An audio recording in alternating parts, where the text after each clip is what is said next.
Il n'est pas concevable en fait, de se retrouver sur la touche du jour au lendemain par rapport à une personne qui s'est tant investie, qui a tant aimé son travail. Certaines, en tout cas, tendance à faire des erreurs sur cette marche, c'est-à-dire de négocier tout de suite une rupture conventionnelle ou démissionner.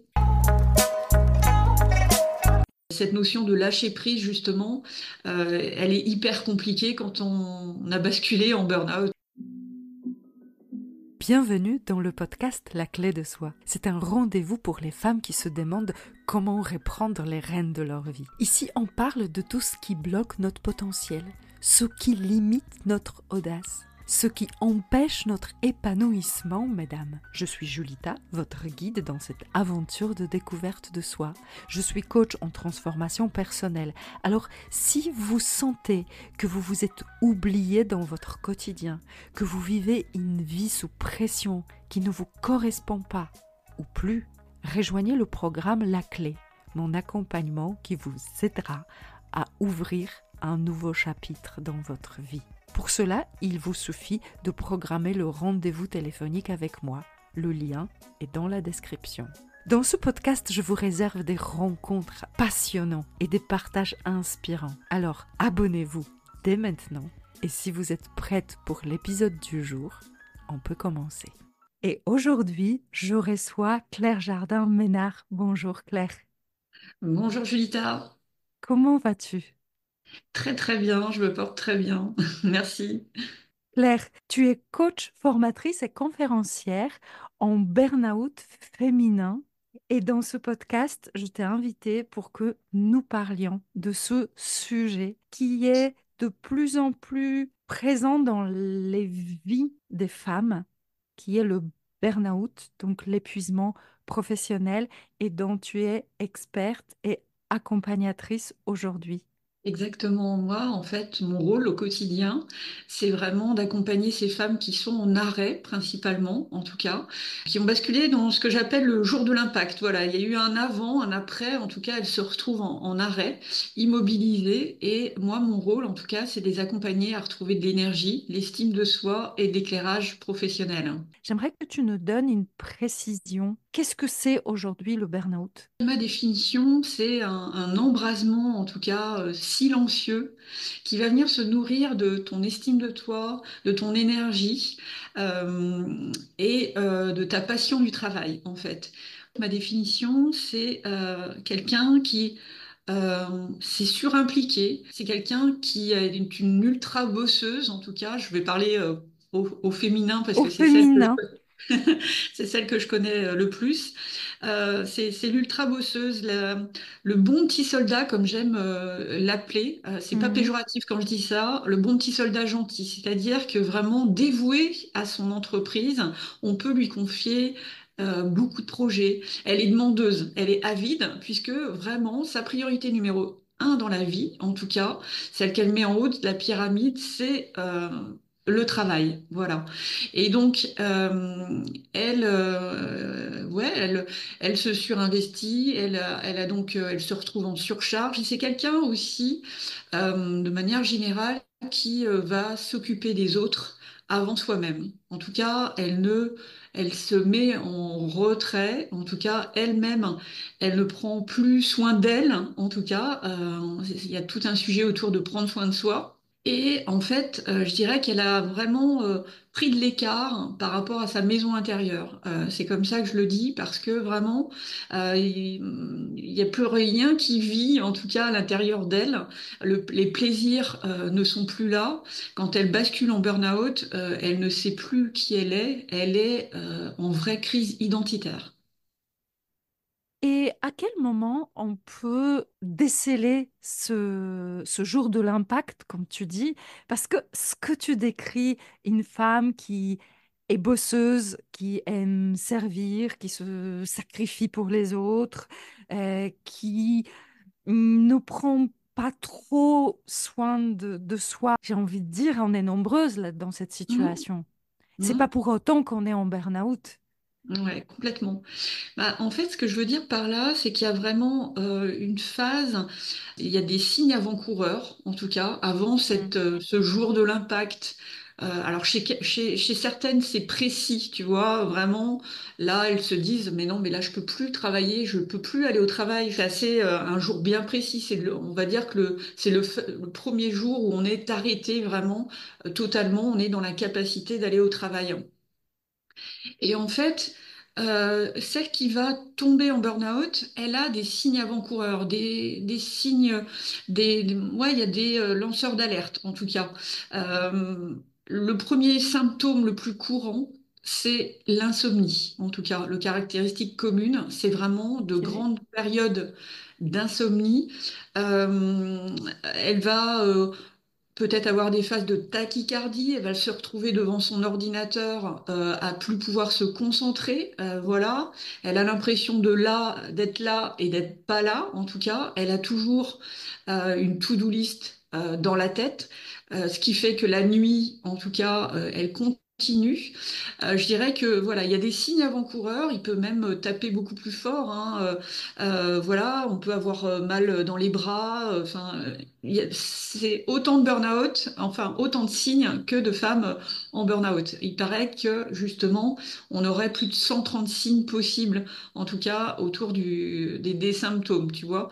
Donc, mais quand je dis le jour de l'impact, c'est vraiment la bascule où là, eh bien, ce n'est plus possible, on ne peut plus aller travailler. Il nous faut vraiment nous rétablir, prendre de la distance par rapport au travail. Et c'est ça qui est compliqué, car très très brutal en tout cas. On passe d'une journée ultra remplie où on était voilà, capable de gérer 10 000 to-do list à rallonge, 10 000 urgences, et du jour au lendemain, on n'est plus capable de rien, en fait. Notre cerveau, il est en feu, en tout cas. On bascule totalement dans un autre univers, en tout cas. Donc, ce que j'entends, c'est qu'il y a cette dimension de je ressens les signaux dans mon corps, je ne peux plus avancer, je peux plus me lever, je ne peux plus Mm. physiquement d'aller au travail. Exactement. On sent bien, en fait, les signes avant-coureurs, je dirais que on ne se reconnaît plus. En fait, il y a des comportements qui peuvent changer également. Tu vois, par exemple, tu parlais de la notion de plaisir tout à l'heure. Moi, un signe qui a été flagrant, que j'aurais dû écouter, hein, mais quand on est dans cette spirale, je dirais qu'on est vraiment dans l'œil du cyclone déjà, et donc on n'écoute pas, on n'a pas de hier en tout cas, on n'écoute pas les autres. Et en fait, moi par exemple, j'adore partir en vacances, j'adore partir à l'étranger, j'adore organiser mes vacances. Je n'avais plus goût à ça. En fait, il y a quelques signes comme ça, ou encore les enfants qui te disent, mais maman, t'es pas avec nous là, tu viens de nous poser déjà Ouais. la question, on ne capte plus rien, on n'a plus de matière grise. Vraiment, il y a un décalage. Donc là où il faut être en alerte, justement, c'est si on a un changement de comportement, un changement qui nous étonne, un changement qui n'est pas, voilà, comme tout changement, c'est pas habituel et ça perdure en fait.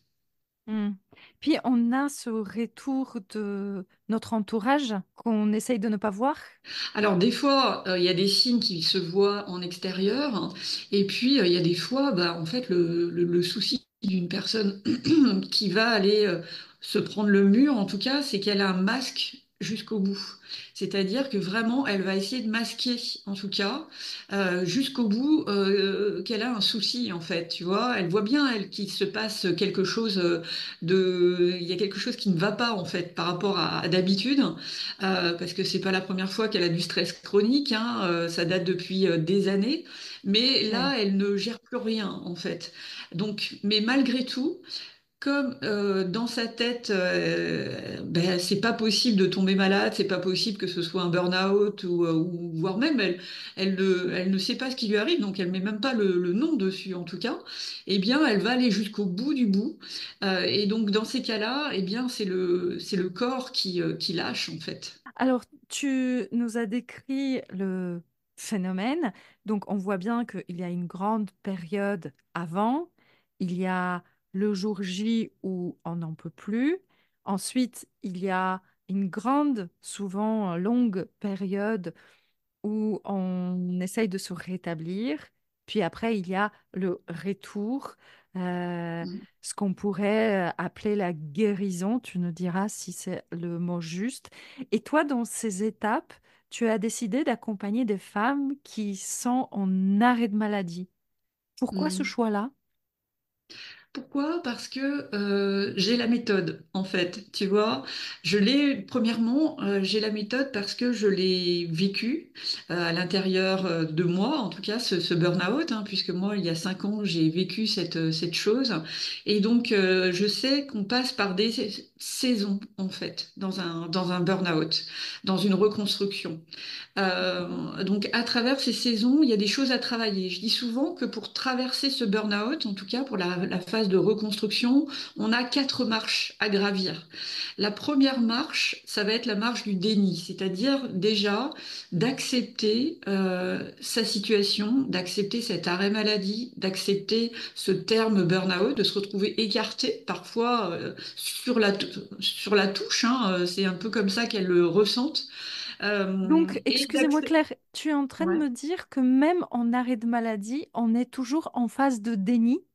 Oui, on peut être encore en phase de déni, exactement. Et en fait, tant que le diagnostic n'est pas posé, tu vois, par un médecin, tant qu'on n'a pas accepté déjà, tu vois, d'être ce terme burn-out et qu'il va falloir prendre du temps pour se reconstruire, eh bien, parfois ça met un petit peu de temps aussi, en tout cas, d'accepter cette situation et que ce n'est pas un simple épuisement où ok, on va reprendre, on va retrouver de l'énergie et vlan, on va y retourner. Non, c'est beaucoup plus profond que ça. Donc déjà, il y a cette première marche de déni. La deuxième marche, très importante, c'est l'énergie. Parce que vraiment, l'énergie d'une personne qui est en burn-out, elle est râle et pâquerette. C'est vraiment, on est Ouais. cloué à terre, on a du mal à aller chercher le pain, on a du mal à aller prendre sa douche.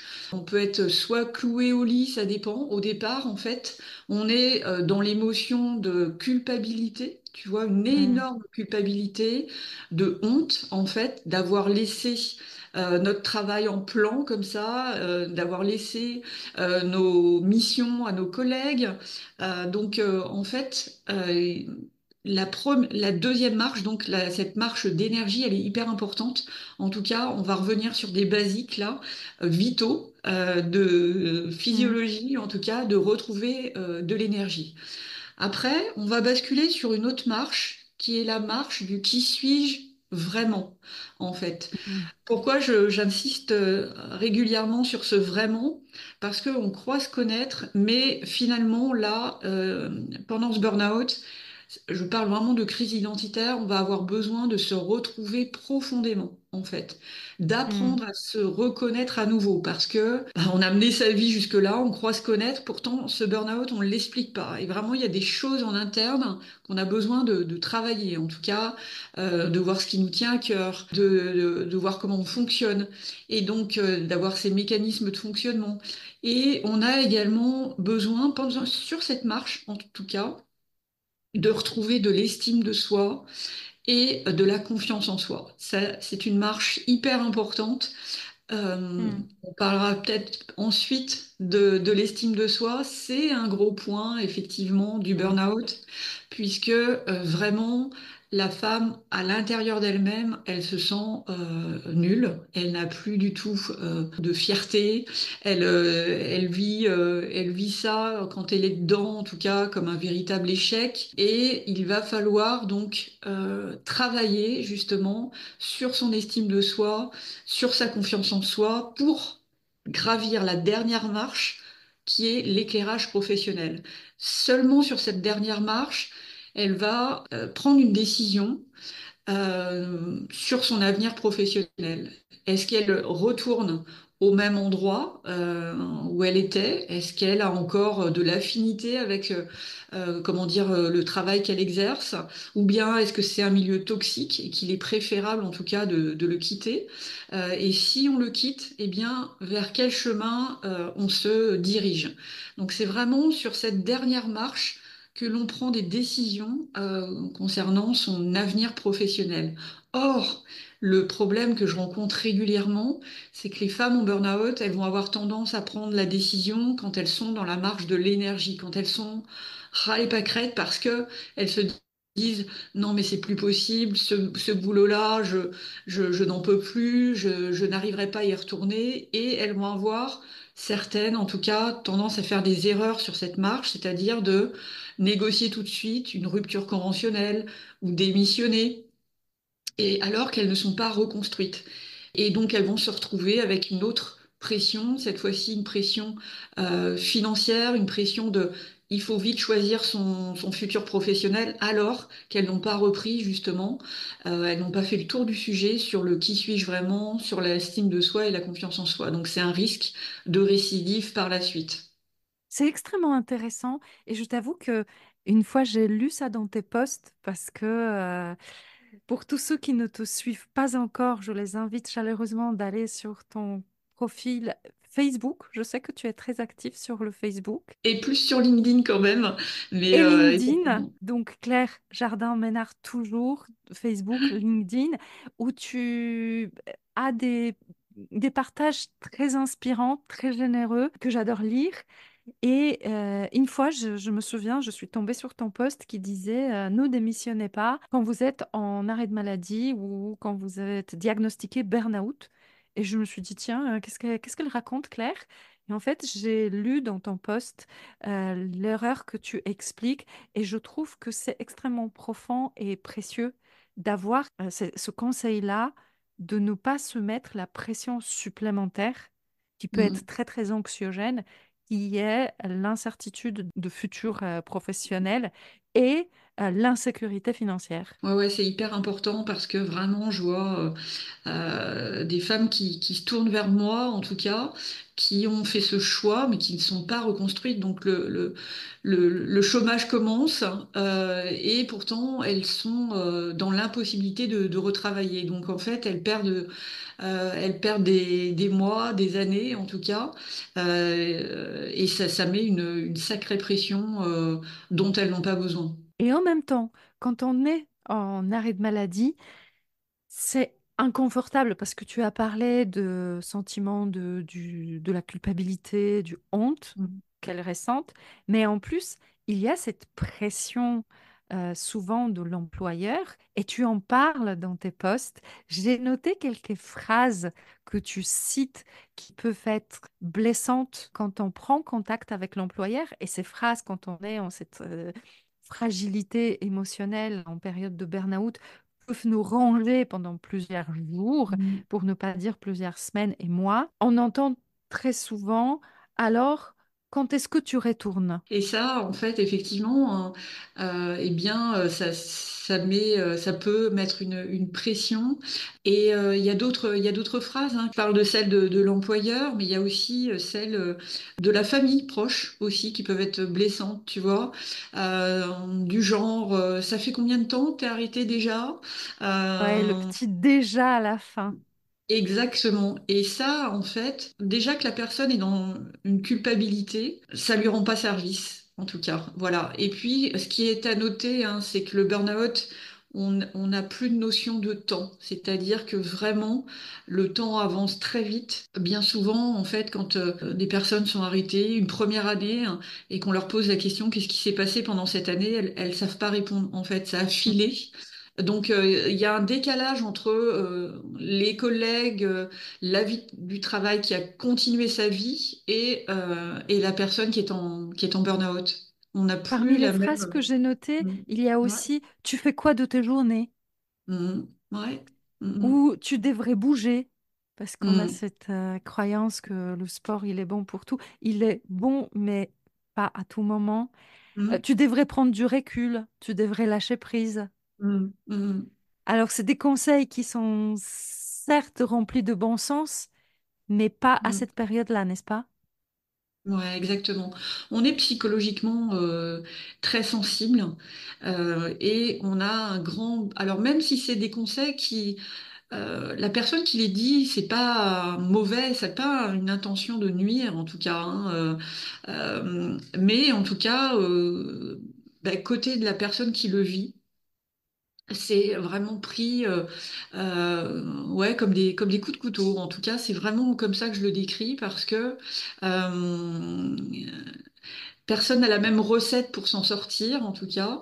Et cette notion de lâcher prise, justement, elle est hyper compliquée quand on a basculé en burn-out. C'est que, justement, on n'a pas eu ce lâcher prise. Donc, c'est mettre le doigt aussi sur quelque chose qui fait mal ou qu'on n'a pas su gérer. Et toi, dans tes accompagnements, tu disais tout à l'heure, tu mets un accent très important sur l'estime de soi. Mm. En quoi c'est si important? Parce que les femmes, comme tu dis, hum, elles ont très souvent des carrières extraordinaires avant le Mm. burn-out. Donc, on les voit Mm. plutôt comme des femmes qui ont réussi leur vie. Souvent, elles gagnent très bien leur vie, elles ont des postes à Mm. responsabilité. En quoi elles ont besoin de travailler l'estime de soi? Eh bien, parce que elles ont en tête, on va dire, les derniers mois difficiles qu'elles ont vécus. Donc elles ne mesurent pas, en tout cas, elles ont voilà été en grande souffrance là, vraiment, elles ont tiré sur la corde, et donc elles ne mesurent pas, en tout cas, leur carrière. Voilà, il y a comme un stop là sur les derniers mois de galère totale, en tout cas, qu'elles n'ont pas su gérer. Et donc, intérieurement, en tout cas, elles se sentent nulles par rapport à cette dernière période. Voilà.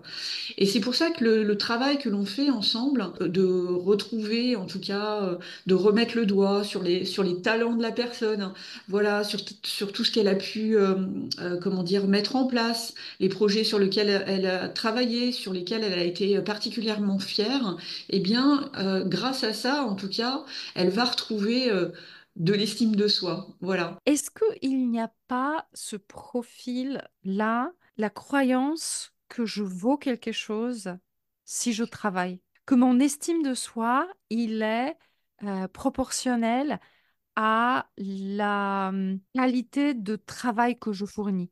Ouais, complètement, complètement. Bah, il y a une notion de quantitatif en tout cas. On sait aussi que dans les profils des personnes qui tombent en burn-out, il y a la perfectionniste aussi. Elle va aller dans Mm. un gros niveau de détail.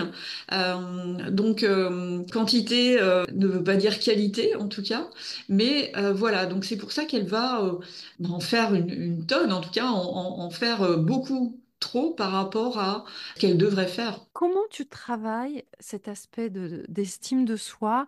Après, il y a confiance en soi, c'est encore Mhm. différent. Moi, j'en parle souvent dans ce podcast de la différence entre l'estime de soi, qui est un travail plutôt de d'introspection, de réflexion, de prise de conscience, et la confiance en soi, qui est plutôt un processus de s'apercevoir que je suis capable de faire des choses parce que je les fais.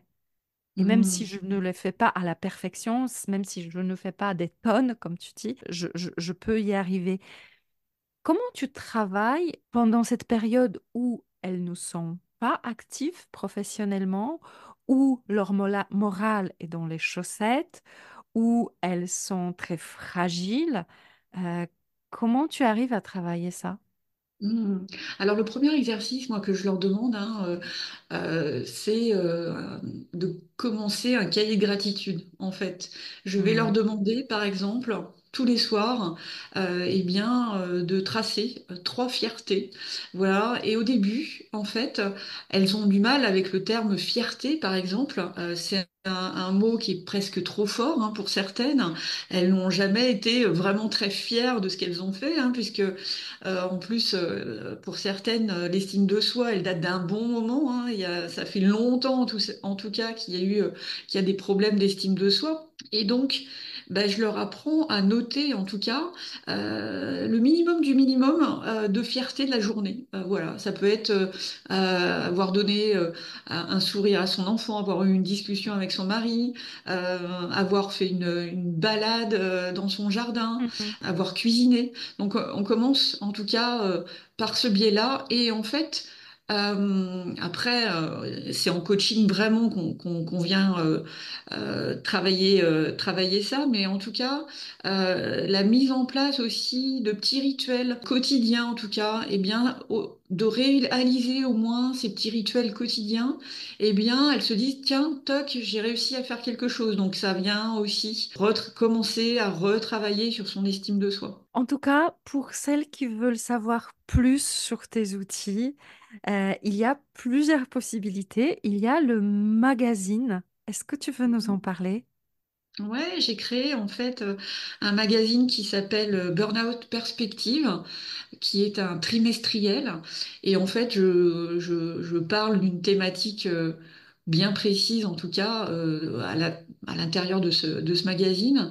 En l'occurrence, le dernier en date, en fait, je donne les 5 métiers préférés après un burn-out, ou encore, je vais venir donner 25 idées pour avancer pendant son burn-out. Voilà un petit peu l'idée de ce magazine. Et dans les jours qui viennent, il y a le sommet virtuel que tu organises du 18 au 22 novembre, où on peut s'inscrire. Qu'est-ce qu'il y a au programme de ce sommet cette année? Voilà, il y a 10 experts donc spécialisés dans le burn-out. Il y a notamment un médecin, des psychologues du travail, écrivains, coachs, thérapeutes, et donc qui connaissent particulièrement bien le burn-out.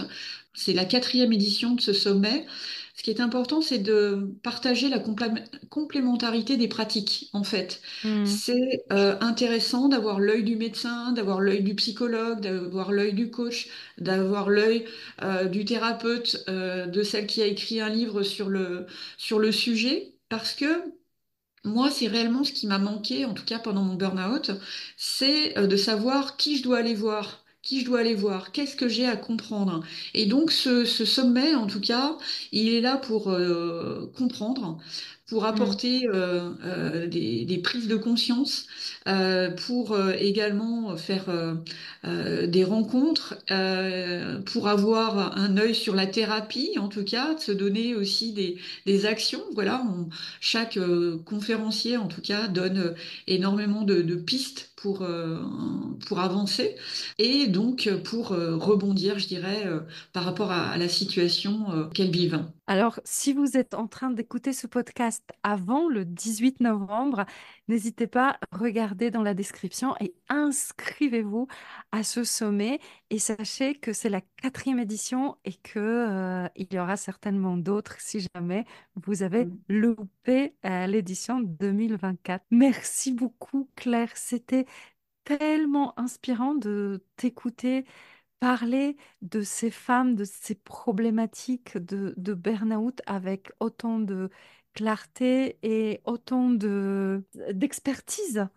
Parce qu'on a bien compris que burn-out a fait partie de ton parcours et que aujourd'hui tu as tiré des leçons, tu t'en es sorti et tu mets ton expertise au service des femmes qui en ont besoin. Complètement. Moi, ce qui est insupportable, en tout cas, et c'est pour ça que je fais ce métier aujourd'hui, c'est il est pas concevable, en fait, de se retrouver sur la touche, voilà, du jour au lendemain, par rapport à une personne qui s'est tant investie, qui a tant aimé son travail. Et vraiment, l'idée pour moi, c'est de la réincorporer vers une vie, voilà, plus épanouissante, plus sereine, et qu'elle s'aime profondément, en tout cas, voilà, qu'elle se fasse passer en priorité désormais. Alors, je sais, j'ai pas prévu parler de ça, mais pourquoi pas? Je sais qu'il y a un endroit où on peut t'entendre parler de ton parcours. Est-ce que tu veux nous dire où c'est? Tu parles de l'émission de France 2, en tout cas. Ouais, Exactement. effectivement, j'ai participé donc à l'émission Ça commence aujourd'hui avec Faustine Boller il y a quelques mois de ça, en tout cas. Et j'ai pu effectivement raconter tout mon parcours, mon chaos à moi aussi, et justement mes phases de rebond. Donc voilà, j'encourage tout le monde à aller voir cette émission, en tout cas, le plus rapidement possible. Je sais qu'on retrouve le lien sur tes publications, donc Oui, oui. LinkedIn. Facebook, Instagram, et on le mettra aussi en description. Comme ça, si les personnes sont intéressées, comment toi tu as vécu ce moment difficile, pourront regarder cet extrait de l'émission de Faustine Bollard. Claire, est-ce que tu aurais le mot de la fin? Ouais, moi je dirais que si celles qui nous écoutent sont en burn-out, il y a un fabuleux cadeau qui vous attend derrière. En tout cas, je dirais que ce fabuleux cadeau, c'est vous. Et donc ça, c'est important de le rappeler. En tout cas, que ce n'est qu'un passage. Il y a une fin. Voilà. Et la vie est belle. Voilà. Merci beaucoup, Claire. Un grand merci pour avoir écouté cet épisode de La Clé de Soi. Je vous invite à découvrir d'autres partages et d'autres personnalités dans les différents épisodes de ce podcast. Vous les trouverez bien évidemment sur votre plateforme d'écoute préférée. N'oubliez pas de liker, commenter, partager sans modération afin de faire résonner la voix de ces personnes inspirantes. Votre soutien est ma clé pour inspirer davantage de vie. Grand merci à vous.